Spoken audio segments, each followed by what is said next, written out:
Welcome to this episode of the SureCloud podcast. Today, I'm joined by Davies and Yang Zheng, and we're going to be talking about GRC, past, present, and future.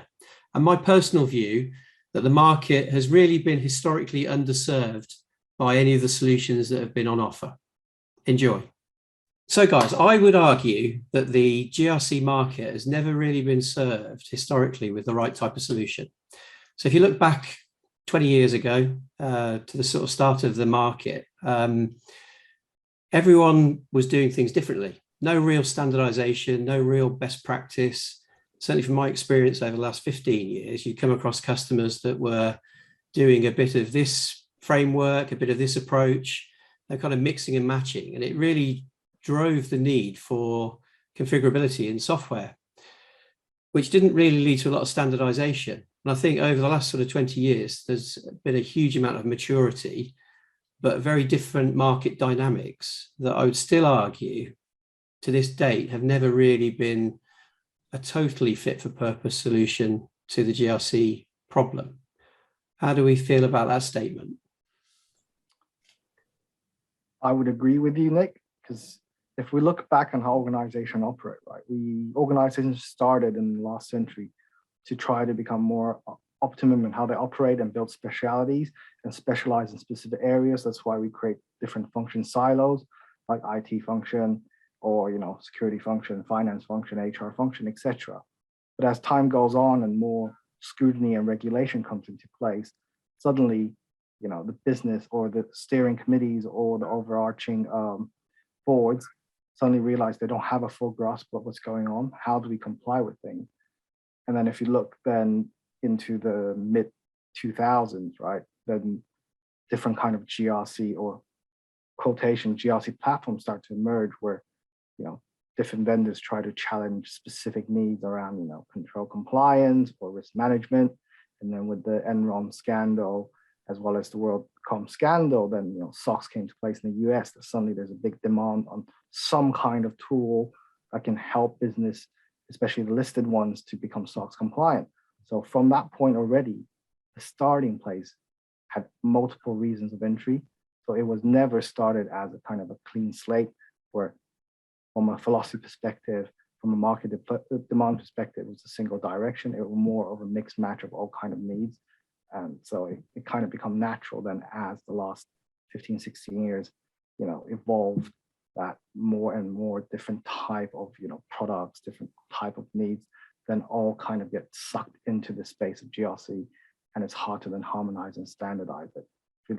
Just last bit I want to point out is if you look at the tools on the market, right, some of those tools historically were, additional function they added on top of the ERP solution. Others came from, a business process management solution perspective, and there are also CRM perspective, IT ticketing management tools that try to evolve into the GRC space. So it's just a completely mixture of all kind of backgrounds and all kind of needs. So, and that's where we're at today, where it just doesn't feel like a clear market of what is the true business value that is needed to be delivered in the GRC space. So I guess at the outset, they did meet what they were meant to do, which was be compliant with SOX, really. Look, everyone started with SOX. That's kind of what it all evolved from. And then I think everyone went very wide, I guess, in like the mid, well, when I got into it probably 10 years ago, like it was just like, how many use cases can you do? And let's try and do everything in one tool. But nobody was focusing on like, what's the value of putting everything in one place? Because yes, we can put everything in one place, but if it doesn't talk to one another, what's the value in it? And I kind of think that's where I guess a lot of the bigger players that have been around, where people ended up, is they put everything in it, but none of the data talked. Yes, they had broken down silos, let's say, but it wasn't giving you unified risk reporting, which is kind of what it promised, or unifying compliance reporting. And do you think that was driven by the software vendors, though, or by the big consulting companies that saw an opportunity that actually, if you've got very configurable software, then you can have very strong revenue streams that come off the back of that?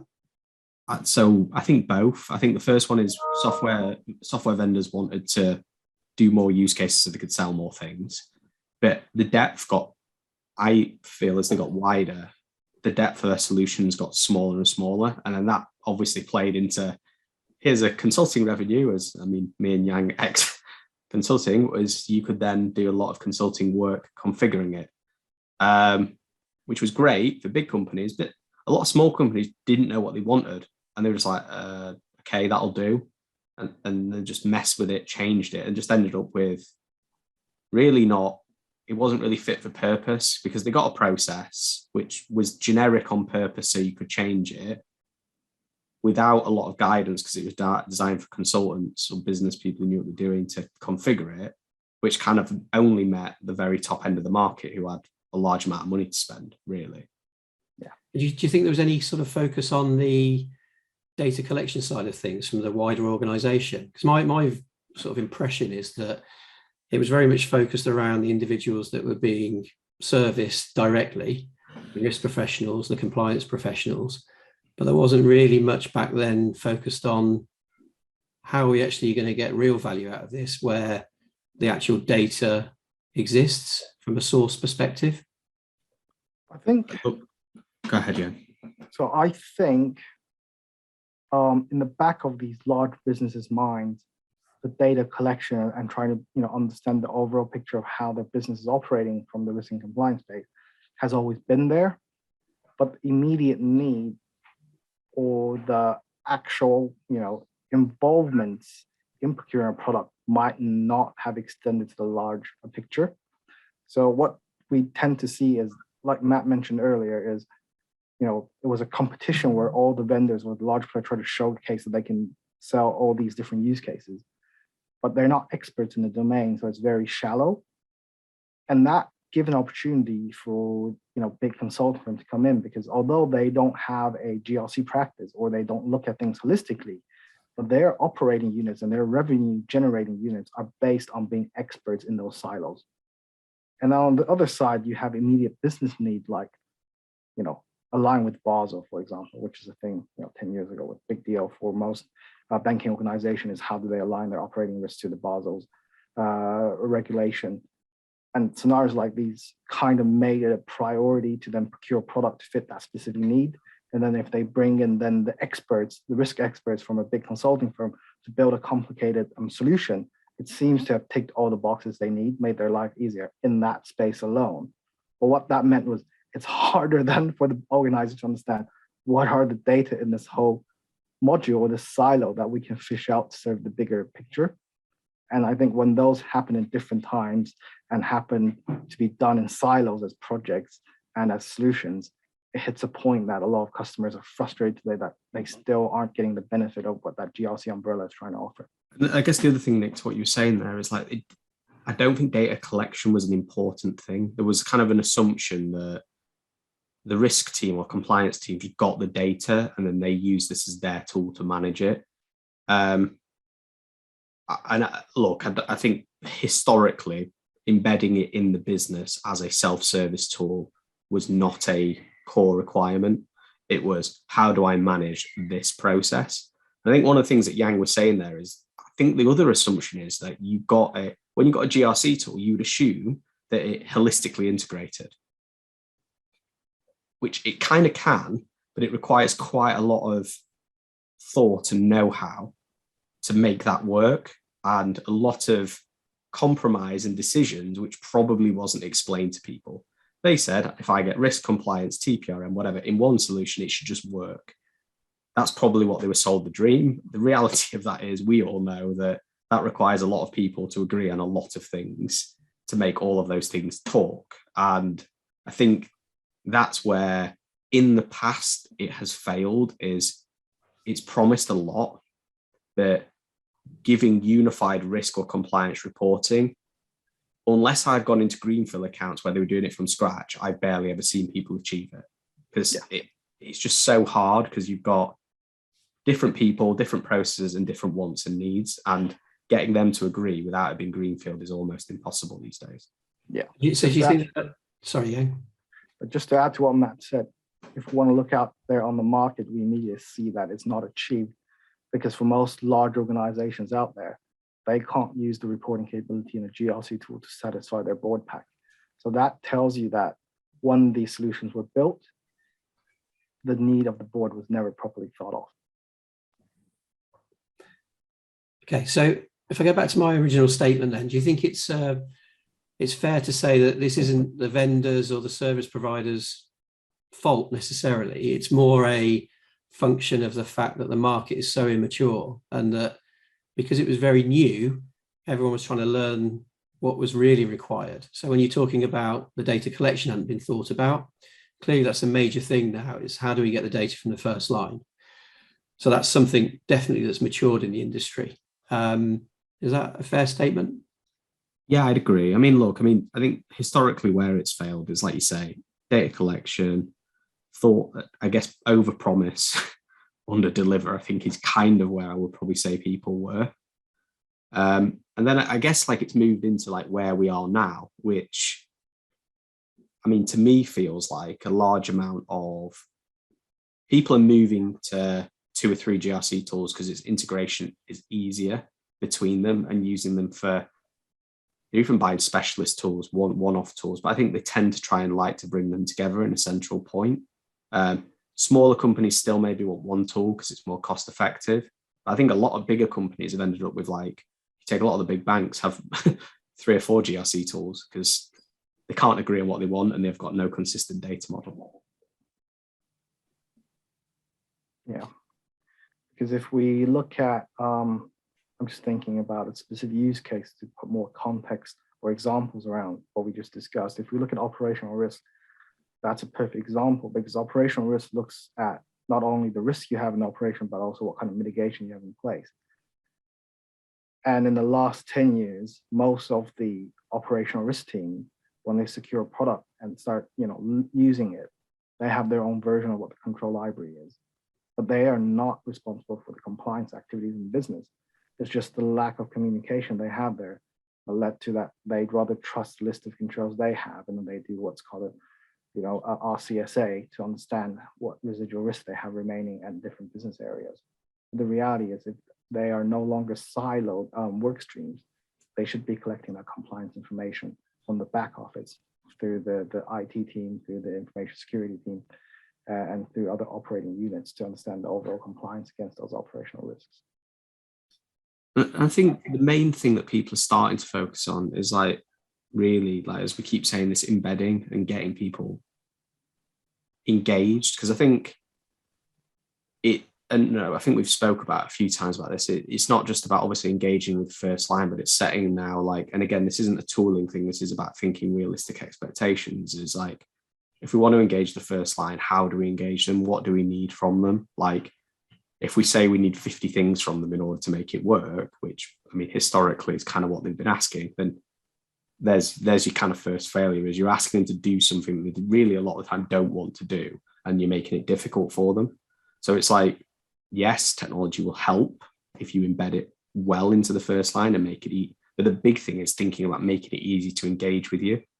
And I think that's where GRCs tended to struggle, is practitioners probably don't think about engagement. They get very much in the process that they want, but not thinking, how do we engage and improve quality over time? The other struggle with the GRC industry is also because historically we're trying to comply, or we're trying to buy a tool that helps us comply with certain immediate needs. So it's a very reactive, audit-based approach on how you manage your risk and your compliance frameworks. And what that meant is, when you go into designing the solution, either as a vendor or as a business, you're looking at immediate requirements. But the world and the landscape is not static, right? Business evolve and expand into different geographical locations, which has new regulations. And even internally, the government may come up with new regulations. And then suddenly they get into this really painful cycle of every 2 to 3 years, it becomes buy and regret. Then look for a new tool, not because the old tool isn't good enough, but it's just the old tool isn't fit for purpose on their new needs anymore. But do you think that that's because of what you've just described, though? Because I always think that you tend to overcomplicate if you try and plan for the future too far in advance. That's my experience anyway, is that we've certainly with the approaches where It's a big consulting engagement, which tends to be loaded into the first year generally, although will inevitably go on into the second and possibly third years. Because of that nature of that big consulting engagement, the cost of it, I always got the impression that clients, certainly our clients as well, when we operated in that way, would be looking to fully load that initial implementation. You've got one shot at getting this right, so let's get everything that we possibly can to future-proof this particular implementation approach.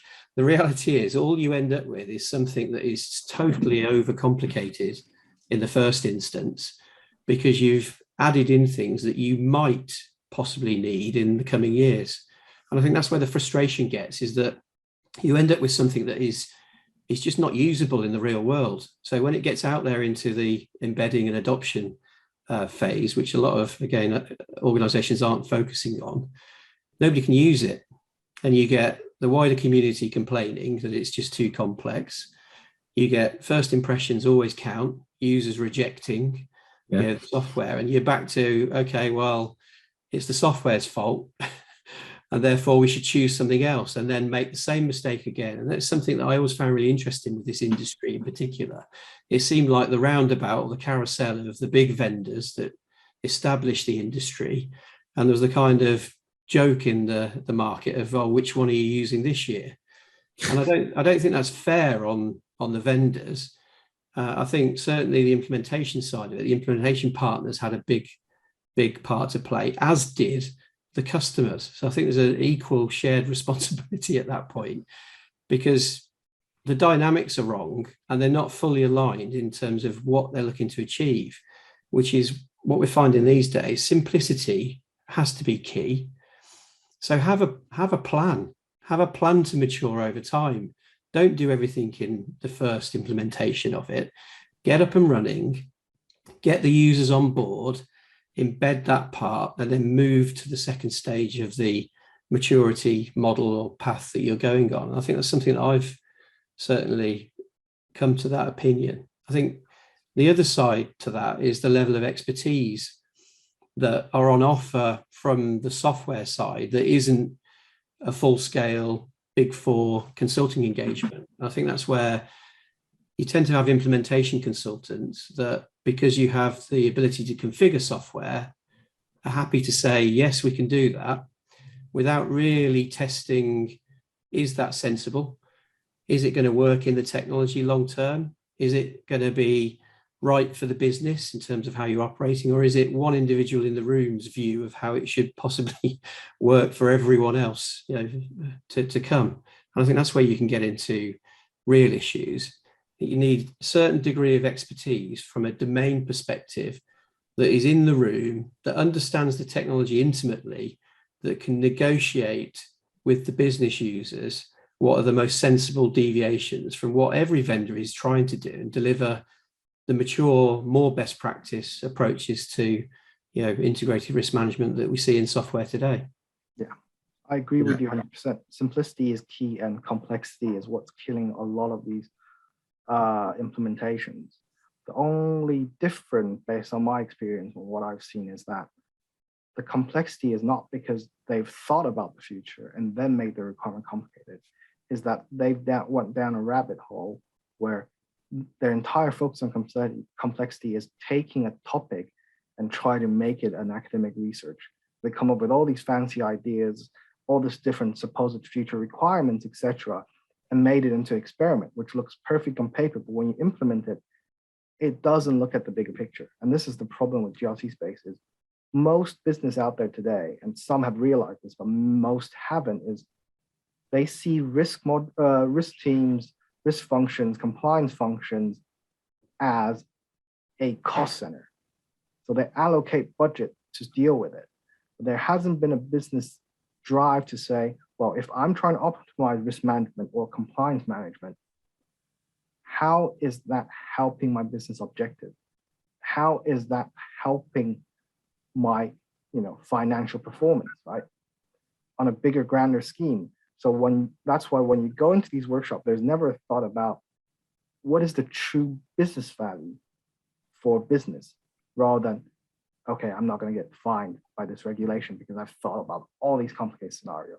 And then these scenarios don't align well with the new regulation that comes out. And then suddenly it's like, oh, this tool is useless because no one likes it. It's too complicated. It's supposed to be future proofing, but now we got a new regulation on the horizon and it just doesn't serve the need, right? And that's what we see today. Yeah, they don't focus on like generic functionality that can be reusable over time. And I think what you've ended up with is, historically we wanted loads of flexibility because we didn't know what we wanted.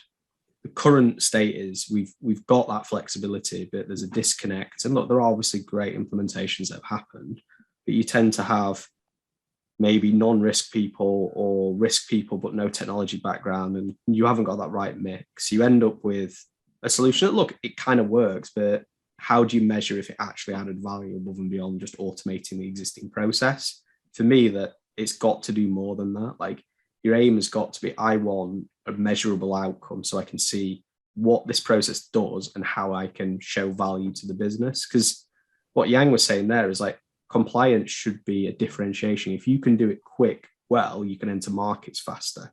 If you're a technology company and you can build secure compliance systems quicker, you're at a huge advantage, right? Because, I mean, we've seen it, the security questionnaires. If we can show very quickly how we work in a massively, well, a secure by design process that's got embedded everything in, that is a huge differentiation. But like, people don't think of it that. I mean, some people do. I think technology companies and manufacturing companies clocked on that this is a huge value to them as an organization. But in other organizations, it's just become like a huge cost center. I mean, financial services is a prime example where you just see armies of people working in risk and compliance for the sake of just kind of ticking a box in some cases.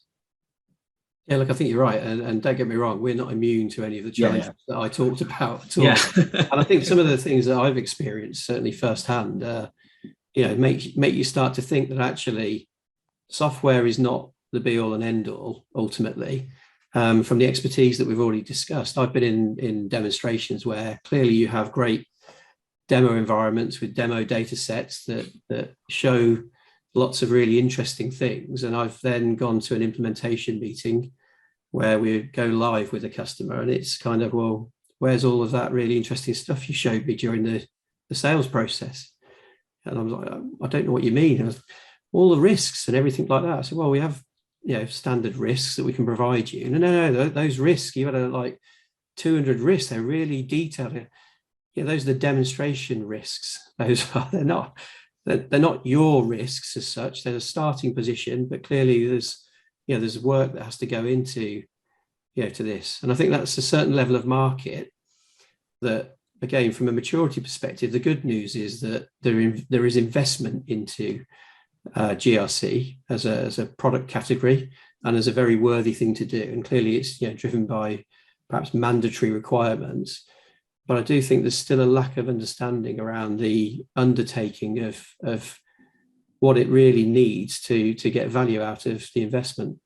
And that kind of brings me on to, we're over in Gartner at the Risk Summit last week, and they were talking about something you mentioned there, both of you, around outcomes. And they're really big on outcome-driven metrics. And it's something that we've been talking about internally for quite a while now. And it was kind of refreshing to hear, and certainly Paul Proctor's been talking about this for many years now, around justifying the investment in certain areas of cybersecurity as a whole, and perhaps you're over-invested in certain areas, but how do you convey that to the business?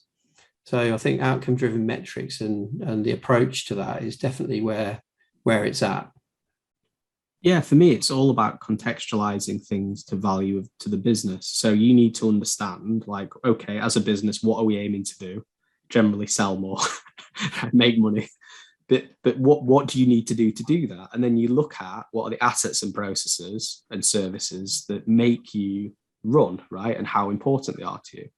And then everything in your security program should be in ensuring that your critical business services and processes are secure, working, and moving forward. And I mean, it seems like a really basic thing to think of it that way, but so many people haven't always looked at it from, they get focused on business areas, silos, And ultimately, that's not how a business works. Yes, there are silos, but it's process driven.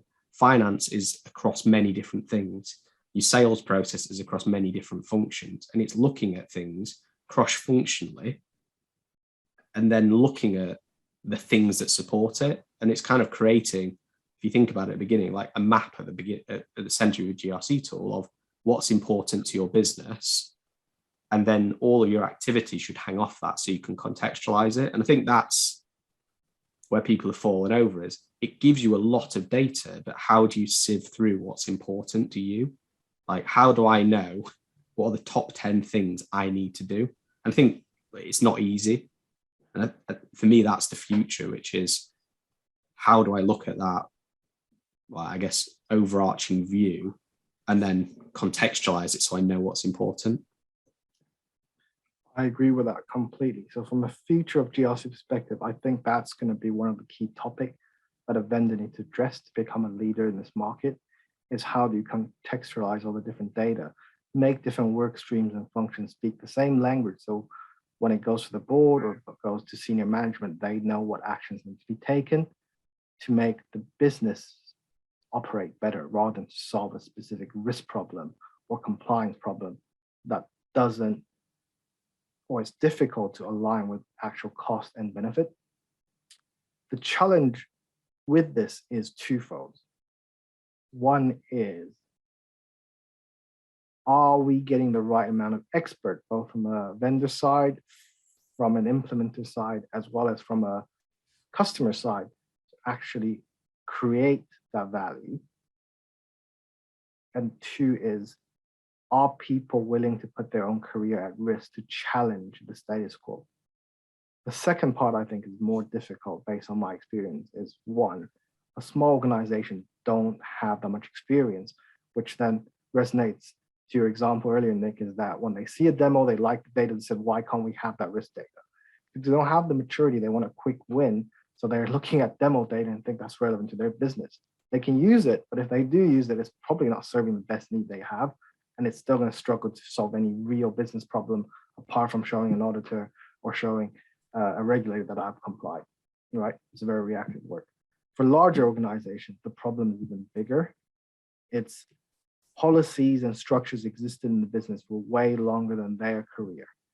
Is someone senior willing to challenge the status quo and put their risk and put their career at risk, right? And eventually, we're going to hit a point where business have to look at these problems.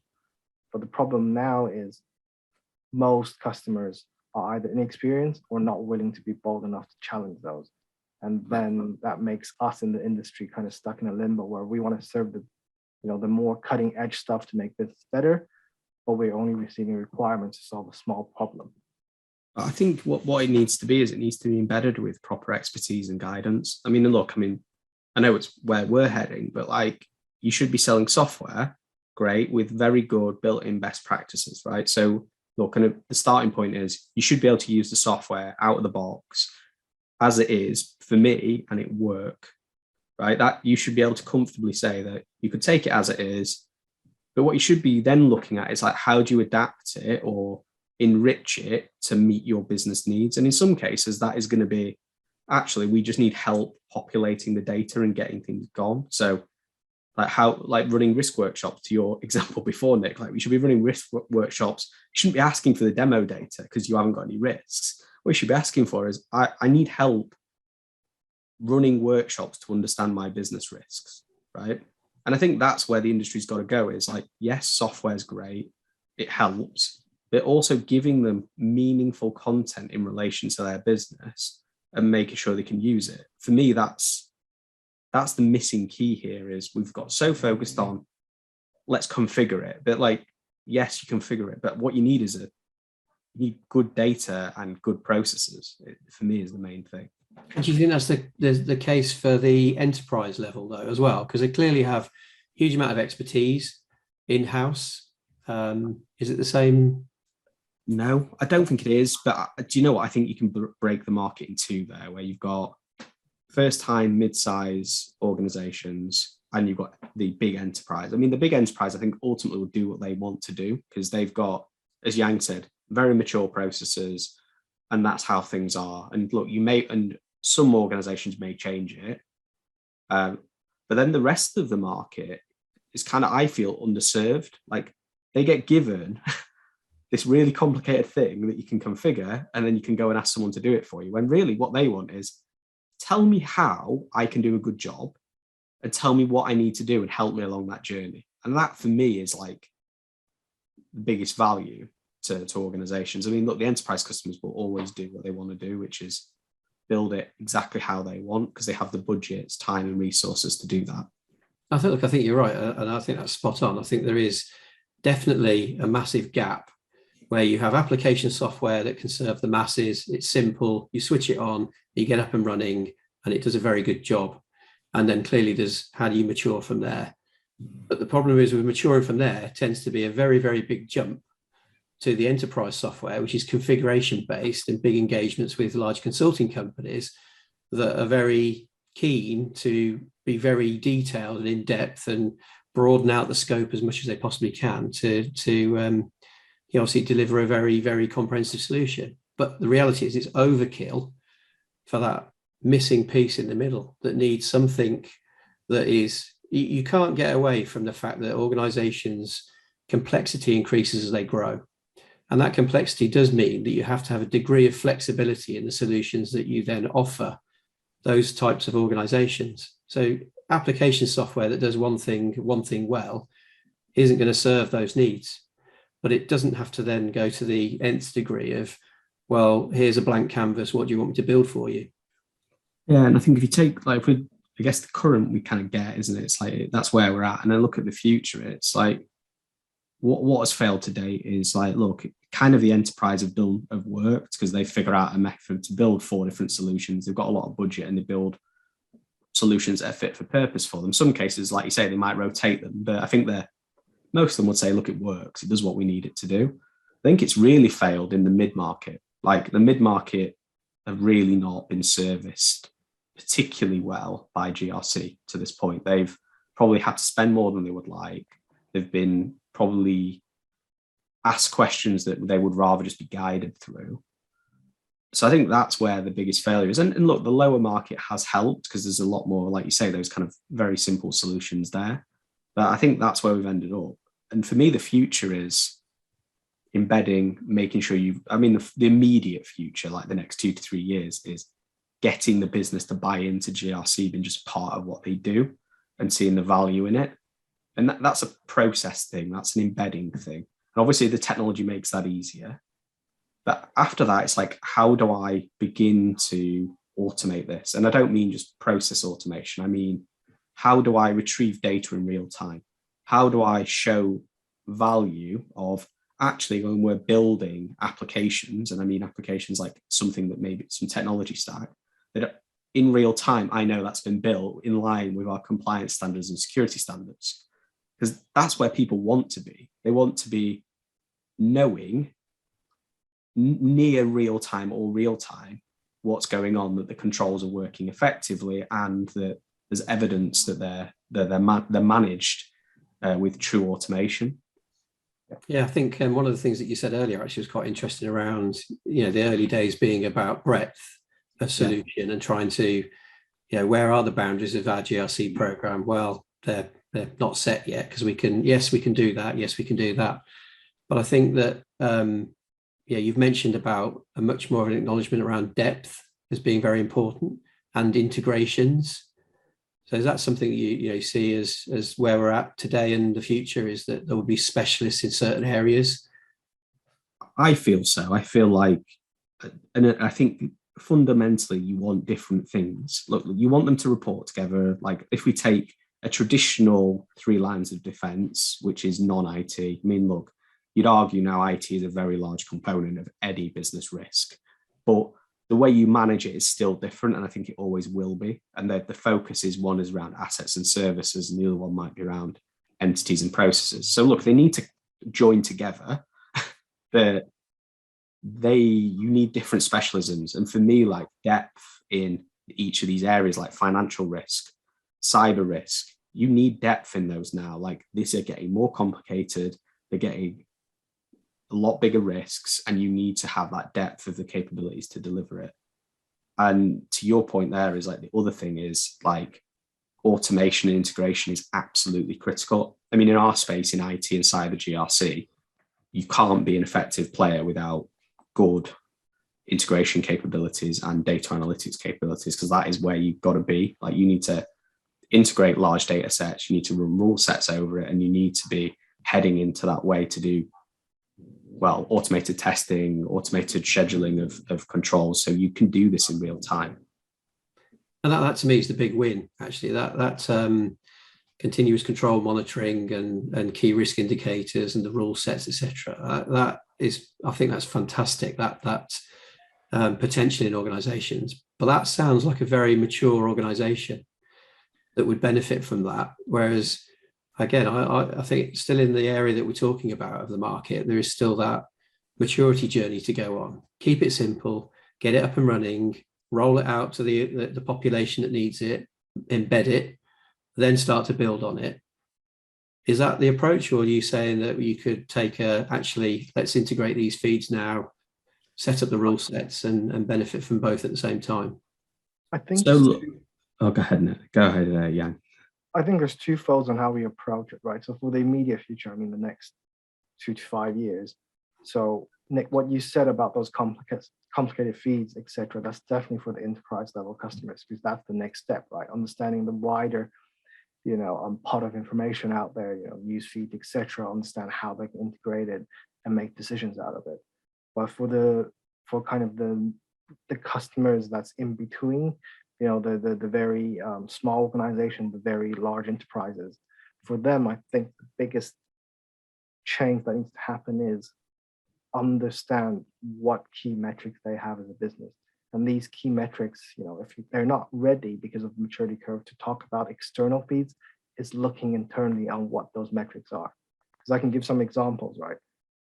We have key risk indicators that's often implemented in GRC Solution, and then we have a risk register. The majority of customers that use key risk indicators are actually manually updating the indicator score.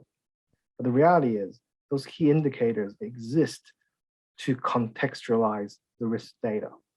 So the next step as a business is, how do I automate my risk assessments and my residual risk outcomes to then feed those indicators?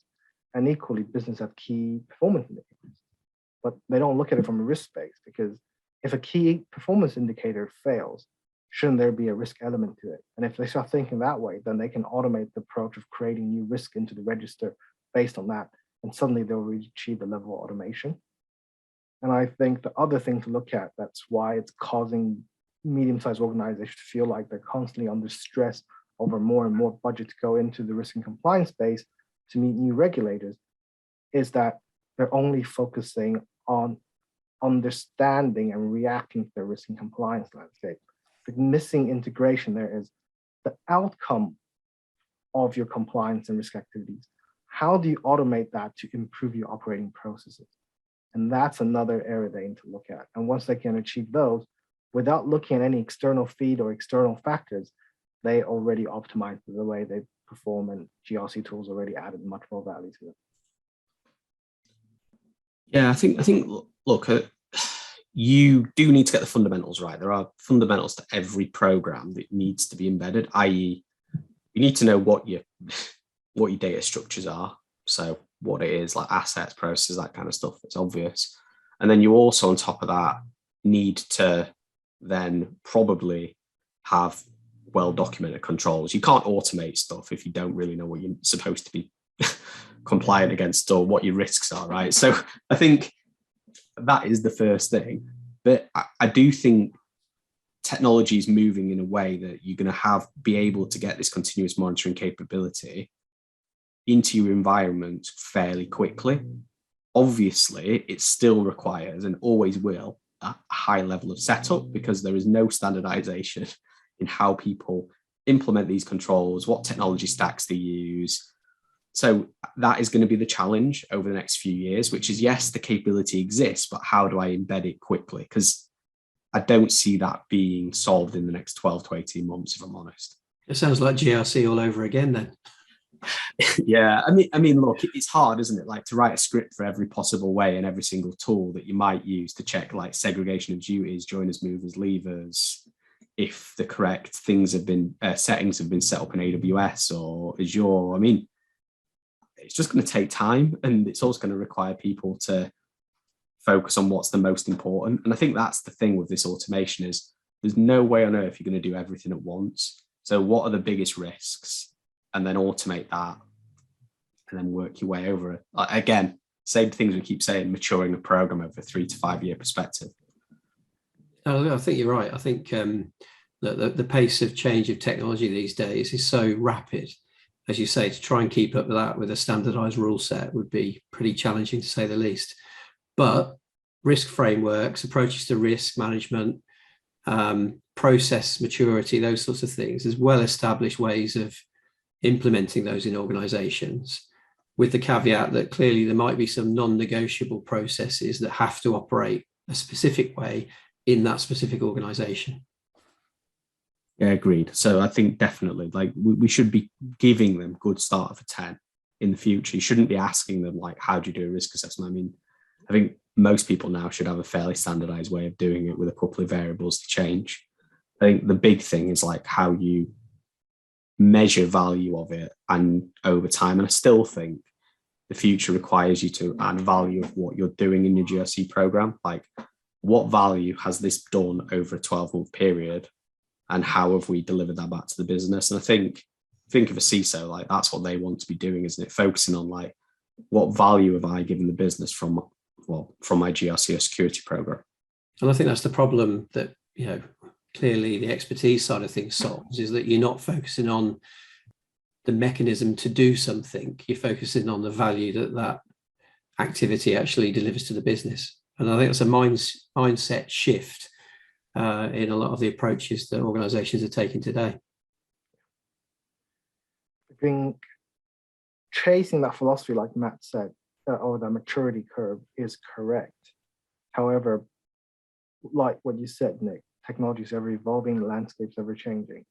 I think for organization that is evolving and have some kind of framework and process in place, it's time for them to take a pause and review their frameworks and ask themselves the question, is the real need here is that we need to make our process and frameworks even better, or is the real need here that we're not getting any value out of it?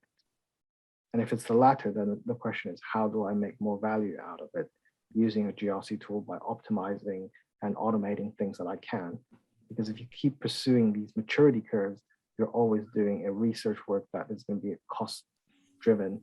And at what point are you going to stop and says, okay, now I'm ready to talk about a tool, right? So I guess one thing that we haven't really talked about for the future, well, the present and the future, is the place of AI.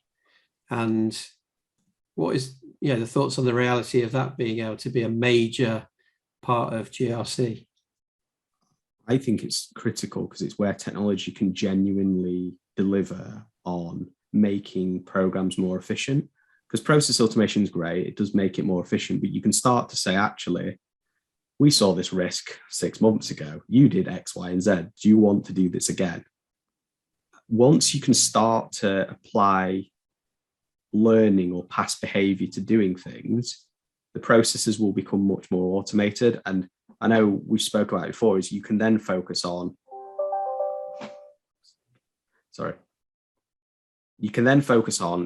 people being freed up, not doing the just review and checking. They can actually say, this is something different. We need to go and look at it. And you're paying like highly skilled risk and compliance experts in a lot of the time to do very repetitive, mundane tasks. You can start to free them up to work on strategic initiatives and actually adding value to the business rather than being mundane in the day-to-day admin jobs. And what's your view on, so in the world of multi-tenant architectures, anonymized? So if we're talking about AI in the context of an organization and you did this X number of months ago, do you want to do it again? What's the view of actually having more of an open anonymized data set that would allow a greater insight into how peers are perhaps treating risk, for example, in other organizations? I think it adds value. Obviously, you've got to get people to buy in to it. but like I think it's useful as long as it can be in similar industries. I think that's the main thing. Is like you probably don't want to be comparing like someone with a low risk tolerance, like maybe a manufacturing company, to some high risk tolerance organizations in terms of how they do things, maybe like a technology company, because the same learnings won't apply. But as long as you can do it to similar industries or similar risk tolerances, I think it adds a lot of value. I think you can learn a lot from that. I guess the biggest thing is getting people to buy into the value of it and them to understand that sharing their data is a good thing. Yeah, I think you're right. The last part is around the sharing the data piece. I think people buy, certainly in my experience, they buy into the fact that being able to benchmark against peers is quite a powerful thing to do. As you said, it has to be a relevant peer of a similar industry, perhaps size, perhaps investment profile as well. But I think that's definitely something I've seen a lot of organizations say that'd be really interesting, because then I've got the ability to then speak to my seniors, the board, potentially, and say, well, actually, we're totally underinvested in this area, or not. I guess there's definite value in it. Yeah. It's just whether you can drop it down to the sort of decision making from a risk treatment or a control and compliance perspective that makes it of operational value, as opposed to high level benchmark aggregating. Yep, definitely. And I think there's one element we need to add on top of the amount of buy-in is also we need to have a level of expertise on the market to determine who are the more mature frameworks that's going into this, because what we don't want is immature, previous behaviors to become then the benchmark purely due to the volume, and then everyone gets recommended on a way that's not the most efficient way to do something.